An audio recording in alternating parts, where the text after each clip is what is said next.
Bab 698. Bukannya Arjuna yang pernah menerima pelatihan tidak dapat membebaskan diri. Akan tetapi, dia menemukan bahwa orang yang menculiknya berasal dari rumah Pangeran Maruta. Arjuna terheran-heran. Jangan-jangan lelaki tua itu kalah dalam permainan dan menolak untuk mengakui kekalahan, jadi dia menculik Arjuna. Jika tahu begitu, Arjuna pasti akan mengalah. Hari ini Arjuna merasa senang sehingga dia lupa menjaga perasaan pria tua tersebut. Aish. Bagaimanapun, Arjuna merasa lelaki tua di Bratajaya terlalu sulit untuk dilayani. Arjuna digendong ke ruang kerja Pangeran Maruta. Hei, apa yang kalian lakukan? Aku menyuruh kalian mengundangnya, kenapa kalian memasukkannya ke dalam karung? Orang-orang itu mengeluarkan Arjuna dari karung, Pangeran Maruta segera berlari menghampiri. Dia memarahi para prajurit istana yang menangkap Arjuna sambil membungkuk untuk memapa Arjuna. Arjuna menepis tangan Pangeran Maruta. Jangan berpura-pura, aku tidak bodoh. Kalau kamu tidak memerintahkan mereka untuk melakukan ini, bagaimana mungkin mereka berani melakukannya? Pangeran Maruta yang tertangkap basah hanya terkekeh. Arjuna berdiri. Tanpa izin dari Pangeran Maruta, dia mencari tempat duduk untuk duduk. Pangeran Maruta mengikuti Arjuna dengan patuh. Pelayan di sampingnya tidak begitu inisiatif. Dia mendorong kepala mereka. Apakah kalian buta? Cepat ambilkan minuman untuk Yang Mulia Arjuna. Huff. Arjuna menyesap teh yang dibawa oleh pelayan, kemudian langsung memuncratkannya. Pangeran Maruta, bahkan teh di rumahmu adalah anggur. Pangeran Maruta terkekeh lagi. Dia menggaruk kepalanya sambil berkata, teh itu pahit dan sepat, bagaimana bisa dibandingkan dengan anggur? Arjuna, tidakkah menurutmu anggur rasanya lebih enak daripada teh? Arjuna terdiam. Dasar pecandu alkohol. Arjuna meletakkan anggur di atas meja. Katakan, kamu sudah bersusah payah membawaku ke sini, apa yang kamu ingin aku lakukan untukmu? Arjuna, begini. Pangeran Maruta duduk di sebelah Arjuna, nadanya menyanjung sekaligus memohon. 10.000 hektar lahan pertanian yang bagus, 100.000 tael emas, 10 toko di ibu kota. Dindaku juga ditangkap. Menyelamatkan putri hanya sekalian. Pangeran tidak perlu memberikan hadiah sebanyak itu. Arjuna mengira Pangeran Maruta memberinya semua itu karena merasa Arjuna telah menyelamatkan putrinya. Akan tetapi sebelum dia selesai berbicara, Pangeran Maruta mengatakan sesuatu yang mengejutkan. Bukan untukmu, tapi mahar dari putriku. Hari ini kamu harus menikahi kedua putriku.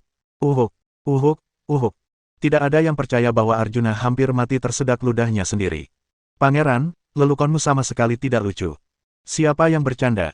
Ini adalah pertama kalinya Arjuna melihat ekspresi Pangeran Maruta begitu serius setelah mengenal Pangeran Maruta begitu lama. Pangeran, Arjuna juga menjadi serius.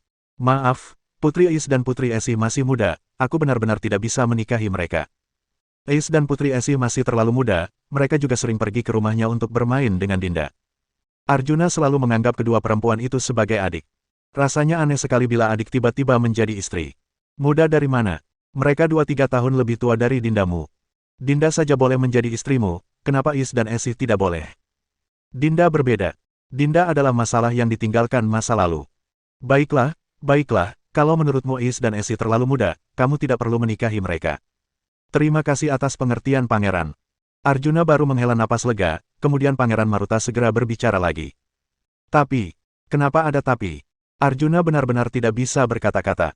Aku masih punya anak kembar yang lain. Kalau kamu tidak mau menikahi mereka, maka ganti saja. Pangeran, Arjuna terkejut. Anda masih punya anak kembar yang belum menikah. Bukankah hanya Ais dan Esih? Bab 699. Aku. Pangeran Maruta tiba-tiba menjadi sedikit malu. Bukan hanya Ais dan Esih yang belum menikah. Saat berbicara, Pangeran Maruta mulai menghitung dengan jarinya. Aku memiliki total 38 anak perempuan, 15 diantaranya masih belum menikah. Di Bratajaya, jika banyak anak perempuan yang belum menikah akan ditertawakan oleh orang lain. Jadi Pangeran Maruta mengumumkan kepada publik bahwa dia hanya memiliki 2 anak perempuan yang belum menikah. Jumlah laki-laki sedikit, sulit bagi putri-putri dari keluarga pangeran untuk menikah. Jika prianya terlalu miskin, Pangeran Maruta dan istrinya juga enggan membiarkan mereka menikah. Jumlah laki-laki unggul juga terlalu sedikit. Jadi Pangeran Maruta sangat khawatir. Arjuna, pemuda yang begitu unggul, muncul di depannya. Bagaimana mungkin dia melewatkannya?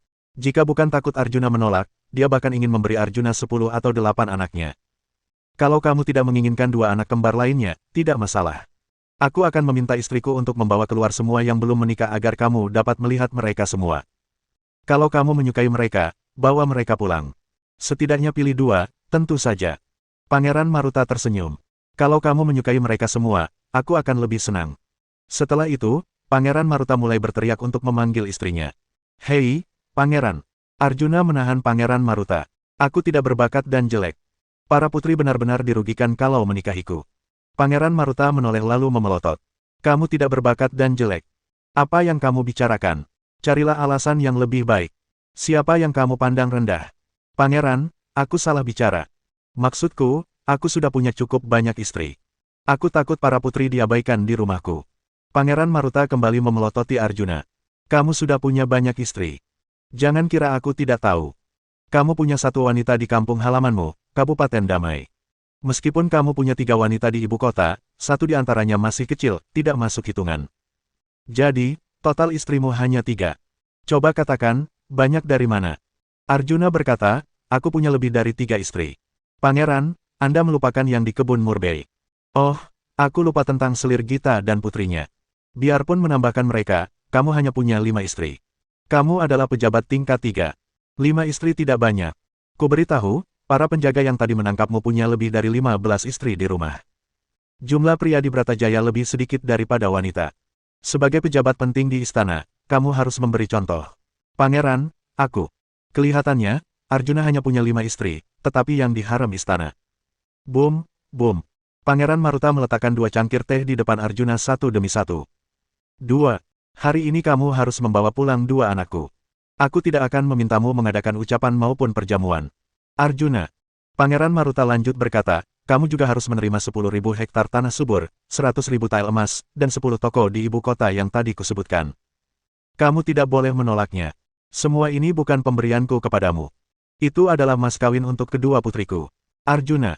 Melihat Arjuna tidak bisa berkata-kata, Pangeran Maruta benar-benar senang. Untuk sesaat, dia merasa dirinya sangat pintar. Uang, anak, semua sudah diberikan kepada Arjuna. Apakah Arjuna masih bisa berlari? Arjuna harus menjadi menantunya. Seperti kata pepatah, menantu adalah separuh anak laki-laki. Kelak Pangeran Maruta tidak perlu khawatir lagi jika Arjuna menjadi putranya.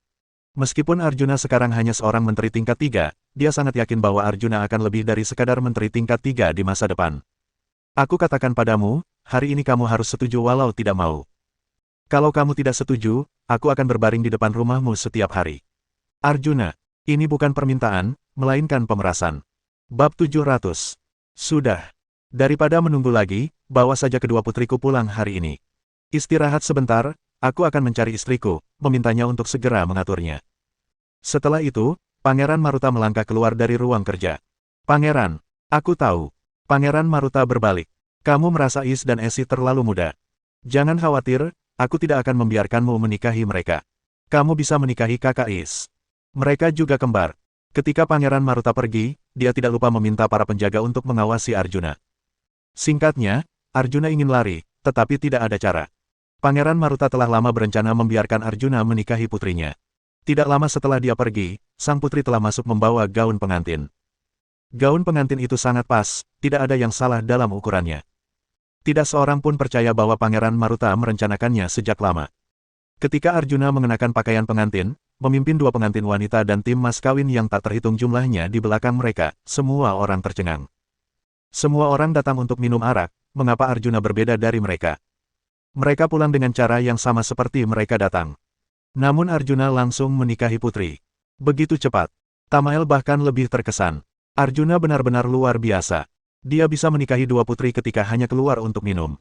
Namun, bagaimana kedua putri itu menghabiskan malam pernikahan mereka hari ini? Malam sampai tengah malam dengan satu istri, tengah malam sampai subuh ganti istri lain.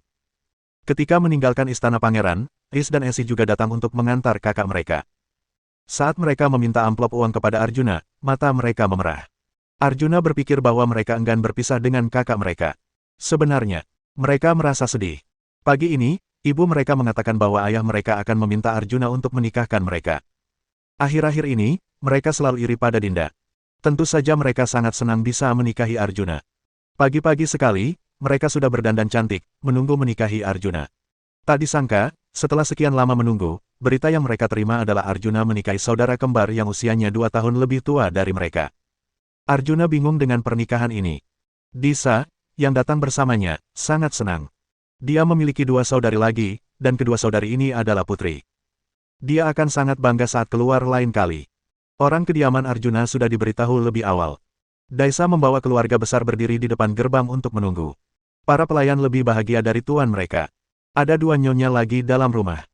Saat mereka keluar kelak, mereka tidak perlu khawatir akan ditertawakan oleh orang lain karena istri majikan mereka terlalu sedikit.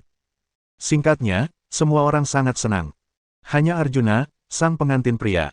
Dia tidak sedih, tetapi tidak yakin apakah dia harus tertawa atau menangis. Tuan, bagaimana penampilan kedua adik baruku? Apakah mereka cantik? Ketika Disa memesan seekor kuda untuk Arjuna, dia melihat ke arah dua orang pengantin yang baru saja turun dari tandu, lalu bertanya. Aku juga tidak tahu. Pernikahan ini dipaksakan oleh Pangeran Maruta. Dia bahkan tidak sempat melihat pengantinnya sebelum Pangeran Maruta menempatkannya di atas kuda pengantin. Pangeran Maruta licik. Dia tahu bahwa Arjuna tidak bisa menunggang kuda, jadi dia mendapatkan seekor kuda yang luar biasa tinggi sebagai kuda pengantin. Dia bertaruh bahwa Arjuna tidak akan berani melompat dari Loida setinggi itu. Konyol. Arjuna telah mengulangi kata ini berkali-kali dalam benaknya. Meskipun dia tidak bisa menunggang kuda, sebagai mantan komandan kompi pasukan khusus. Aish, lupakan saja. Arjuna tidak ingin memikirkannya lagi. Masalah sudah begini. Menambah dua istri bukan masalah. Tidak ada orang tua dalam rumah, jadi Arjuna dan kedua putri itu memberi penghormatan kepada langit dan bumi, kemudian mereka langsung masuk kamar. Dalam perjalanan pulang Arjuna, Daisa telah menyiapkan dua kamar baru. Namun, sekarang hal itu membuat Daisa merasa gelisah. Dua pengantin masuk ke rumah bersama-sama, kamar pengantin mana yang harus dia atur agar Arjuna pergi dulu. Daisa menatap Arjuna, kemudian bertanya kepadanya. Namun Arjuna menggelengkan kepalanya. Dia juga tidak tahu harus berbuat apa. Tepat ketika Daisa dan Arjuna berada dalam dilema, seorang pengantin membungkuk kepada Arjuna. Tuan, aku adalah kakak. Sebagai kakak, aku harus mengalah pada adik. Anda ke kamar adikku dulu saja. Tidak. Adik pengantin perempuan segera memegang tangan kakaknya. Malam ini, kita bersama. Bab 701. Bersama. Semua orang dibuat terkejut oleh adik pengantin wanita. Banyak pelayan tersipu malu. Sang putri memang berbeda dengan orang lain. Meskipun mereka kembar, tidak terbayangkan bila melakukannya bersama secara langsung. Tak disangka kakak begitu liar. Dinda berlari ke belakang Daisa dengan malu-malu. Bu, bukan seperti yang kalian pikirkan, tapi. Disoraki oleh begitu banyak orang, adik pengantin wanita pun gemetar. Dia ingin menjelaskan, tetapi dia tergagap karena malu dan cemas. Kakak pengantin wanita memegang tangan adiknya. Tidak apa-apa, lakukan bersama saja. Kakak akan menemanimu. Dia pikir adiknya takut pada malam pernikahan, jadi dia menghibur adiknya. Bukan begitu, Kak. Waktu kita keluar, ibu berpesan padaku. Katanya, peramal yang dia cari bilang kalau kita mau hidup damai dan lancar ke depannya, kita harus menghadapi Tuan bersama. Bukan seperti yang kalian pikirkan. Meski cadar menutupi wajah adik pengantin wanita, dari nadanya yang malu-malu, mereka bisa membayangkan betapa malunya dia sekarang. Tuan Arjuna. Rati, kepala pelayan di rumah, menghampiri Arjuna. Lakukan saja apa yang dikatakan selir Pangeran Maruta. Putri-putri adalah anak kembar, jahit di waktu yang sama, tentu saja mereka harus bersama saat melewati malam pertama. Kalau memang malu, setelah Tuan Arjuna membuka cadar mereka berdua, biarkanlah salah satu dari mereka menunggu di samping ranjang. Dengan begitu, dia juga bisa belajar dari pengantin wanita baru agar Tuan Arjuna tidak perlu mengajarinya satu persatu, melelahkan. Arjuna. Perkataan Rati sungguh mengejutkan Arjuna. Menunggu di samping kasur agar lebih mudah belajar. Kata-kata macam apa itu? Hal yang terpenting adalah Rati mengatakannya tanpa tersipu atau malu. Orang-orang Bratajaya sangat konservatif dan tradisional. Namun, begitu mereka menghadapi tahayul. Apa itu konservatif? Tradisional.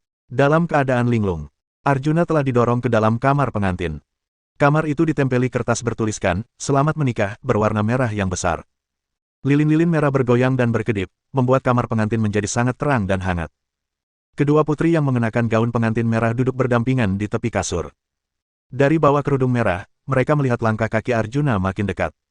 Kedua kakak beradik itu tidak bisa menahan diri untuk tidak saling berpegangan tangan. Setelah hari ini, mereka bukan lagi gadis. Malu, takut, gugup, dan menantikannya. Mereka berbeda dengan Is dan Esi. Selir Pangeran Maruta sangat ketat dengan mereka telah menerima pelatihan wanita sejak kecil. Biasanya, mereka tidak pernah keluar rumah, seperti wanita bangsawan pada umumnya yang dikurung di kamar. Ayah mereka saja jarang terlihat, apalagi suami mereka, Arjuna. Ketika mereka bangun hari ini, mereka merangkai bunga serta melukis di kamar mereka seperti biasa.